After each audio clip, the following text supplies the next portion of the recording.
Hello, this is Tony Hiller from RealClimateScience.com.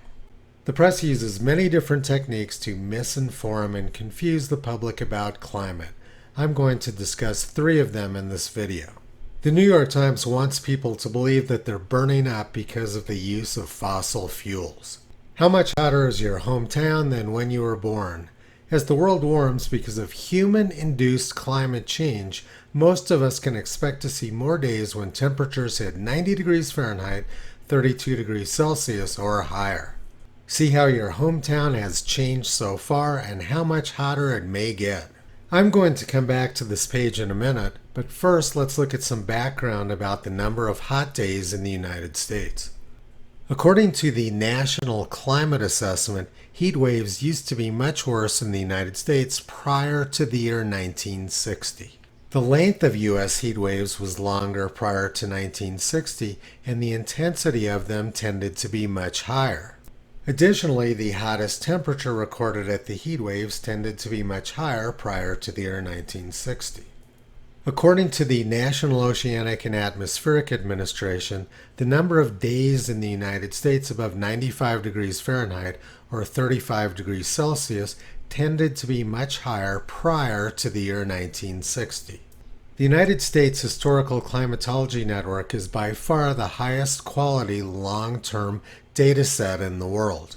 It shows that the frequency of 95 degree Fahrenheit or 35 degrees Celsius days in the United States was much higher prior to the year 1960. And the same thing is true for days above 90 degrees Fahrenheit or 32 degrees Celsius. Now we're looking at the same data but only for the state of Ohio. As you can see, the number of 90 degree days in Ohio was much higher prior to the year 1960. This graph shows all 3,587 90 degree days which have been recorded at Portsmouth, Ohio. You can see that prior to the year 1960, Portsmouth, Ohio was much hotter. Portsmouth, Ohio now averages about 15 90 degree days per year, but during the 1930s that number was more than 50, and in 1936 they had 78 days over 90 degrees Fahrenheit. Now let's go back to the New York Times page and see what they have to say about Portsmouth, Ohio.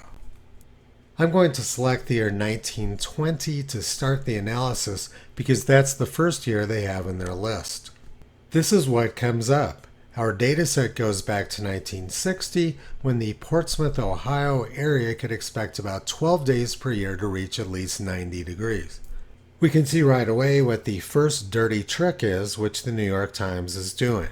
There's plenty of data from Portsmouth prior to the year 1960, but the New York Times has hidden it because it was much hotter back then and it wrecks their story. This is the next thing which comes up on the New York Times page. Today, the Portsmouth, Ohio area can expect 23 days at or above 90 degrees per year on average. That may have been true 20 years ago, but over the past 10 years, the average has been closer to 15. The sharp decline in the number of 90 degree days at Portsmouth, Ohio over the last 90 years has continued. So once again, the New York Times is misinforming their readers. Now let's look at the third deception by the New York Times. They say that by the end of the century, models show that there could be 49 90 degree days at Portsmouth, Ohio. The likely range is between 29 and 70 days. They're using a computer model which predicts more 90 degree days, when in fact the trend has been sharply downwards. In this article, the New York Times used 3 specific techniques to misinform their readers. First, they hid all the hot data prior to 1960. Then they misinformed them about the trend since 1960. There's no more hot days now than there was 60 years ago.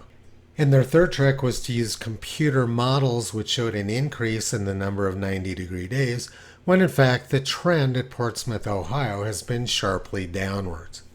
The computer model they're using is just a mathematical representation of the propaganda they're trying to promote. It has nothing to do with reality.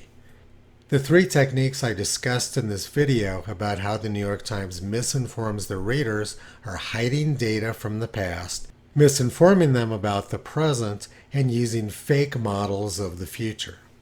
There's lots more dirty tricks which the press uses to confuse the public about climate. I will be discussing those in future videos. Toto has been pulling back the curtain on the climate scam for the past 15 years. You can visit him, Kyrie Caesar, Toki Upala, and the 4 new puppies on the web at realclimatescience.com.